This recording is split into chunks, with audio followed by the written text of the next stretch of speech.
خوش آمدید۔ آخری ایپیسوڈ میں ہم نے دیکھا تھا کہ کس طرح سے حضرت موسیٰ علیہ السلام کو پانی کے دریا میں بہایا گیا اور وہ پہنچ گئے فرعون کی بیوی کے پاس۔ فرعون نے انہیں اپنا بیٹا بنا لیا، اور آج ہم دیکھیں گے کہ کس طرح سے حضرت موسیٰ علیہ السلام کی پرورش ہوئی فرعون کے اپنے محل میں۔ چلیں شروع کرتے ہیں۔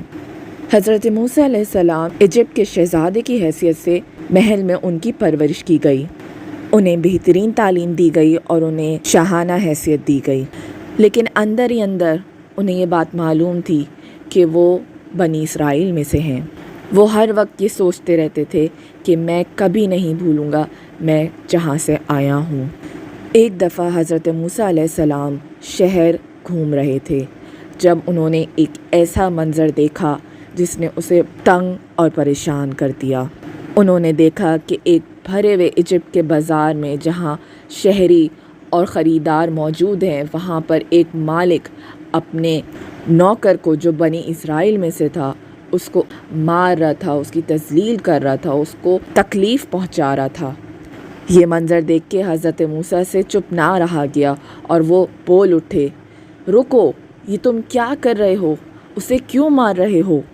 اس مالک نے حضرت موسیٰ علیہ السلام کی بات کو نظر انداز کر دیا اور اپنے خادم کو مارتا ہی رہا۔ حضرت موسیٰ اس کی بے راہ روی دیکھ کے غصے سے آگ بگولا ہو گئے اور انصاف کا جذبہ جاگ اٹھا۔ حضرت موسیٰ کوئی بھی غلط کام ہوتا نہیں دیکھ سکتے تھے، یہ ان کی اللہ کی طرف سے دی گئی فطرت تھی۔ انہوں نے اس بنی اسرائیلی خادم کو بچانے کے لیے اس کے مالک کو دھکا دیا۔ حضرت موسیٰ کا ہرگز بھی مقصد نہیں تھا کہ وہ کسی طرح کی تکلیف اس کے مالک کو پہنچائیں، لیکن حضرت موسیٰ کے اندر بے انتہا طاقت تھی اور وہ دھکے کی زور کی وجہ سے مالک زمین پر جا گرا، جس کی وجہ سے اسے گہری چوٹ لگی اور وہ جاں بحق ہو گیا۔ حضرت موسیٰ گھبرا کے بول اٹھے، ارے نہیں، یہ کیا کر دیا میں نے؟ حضرت موسیٰ کو اپنی غلطی پر بہت ندامت تھی، وہ شرمندہ تھے کہ انہوں نے اپنی طاقت کا غلط استعمال کیا، لیکن انہیں یہ بات معلوم تھی کہ اگر فرعون کے کانوں میں یہ بات پڑے گی کہ انہوں نے بنی اسرائیل کو بچانے کے لیے یہ حرکت کری تو وہ اسے نہیں چھوڑیں گے، جس کی وجہ سے حضرت موسیٰ کو مصر کا ملک چھوڑنا پڑا۔ حضرت موسیٰ مصر چھوڑ کر مدین آ گئے۔ وہاں وہ ایک ریگستان میں کنویں کے کنارے انتظار کر رہے تھے کہ اب کیا کیا جائے۔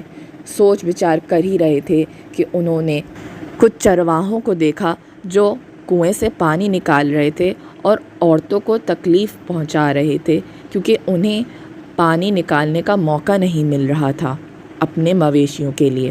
حضرت موسیٰ ان چرواہوں کو دور ہٹاتے ہیں اور ان عورتوں کی کنویں میں سے پانی نکالنے میں مدد کرتے ہیں، اور یوں ایک عورت ان کا شکریہ کرنے کے لیے آگے بڑھتی ہے اور انہیں کہتی ہے، آپ کا بہت شکریہ، ہم چاہتے ہیں آپ ہمارے باپ سے ملیں اور ہمارے گھر میں آرام کریں۔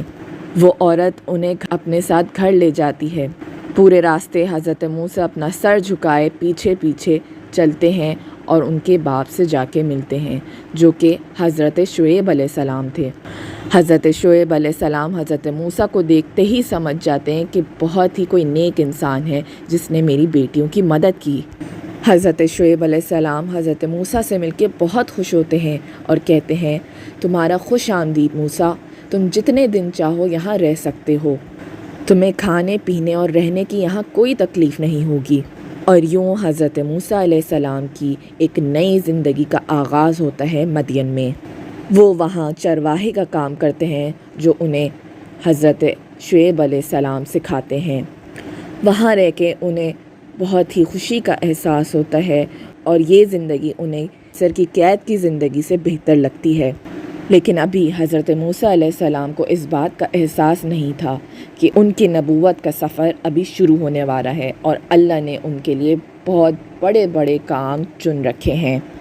یہ تھا ہماری دوسری قسط کا اختتام۔ یاد رکھیے، ہمیں لگتا ہے کہ مشکلات بہت ہیں ہماری زندگی میں، لیکن اللہ کی حکمت سب سے بلند ہے اور وہ سب کچھ جانتا ہے کہ وہ کیا کر رہا ہے۔ وہ ہمیں کبھی ان مشکل وقت میں اکیلا نہیں چھوڑے گا، ضرور کوئی راستہ نکالے گا اور اسی میں ہمارے لیے آسانی ہے۔ حضرت موسیٰ کی زندگی ہمارے لیے ایک یاد دہانی ہے کہ ہمیں مشکل وقت میں صحیح فیصلہ کرنا ہے اور اللہ پہ بھروسہ کر کے چلنا ہے۔ اگر آپ کو یہ ویڈیو پسند آئی ہو تو ہمارے چینل کو سبسکرائب کریں۔ ملتے ہیں نیکسٹ ایپیسوڈ میں حضرت موسیٰ کی زندگی میں آگے۔ ابھی ہم نے بہت سے سبق آموز واقعے سیکھنے ہیں، تو ملتے ہیں اگلی قسط میں۔ آج کے لیے اتنا ہی۔ السلام علیکم ورحمۃ اللہ۔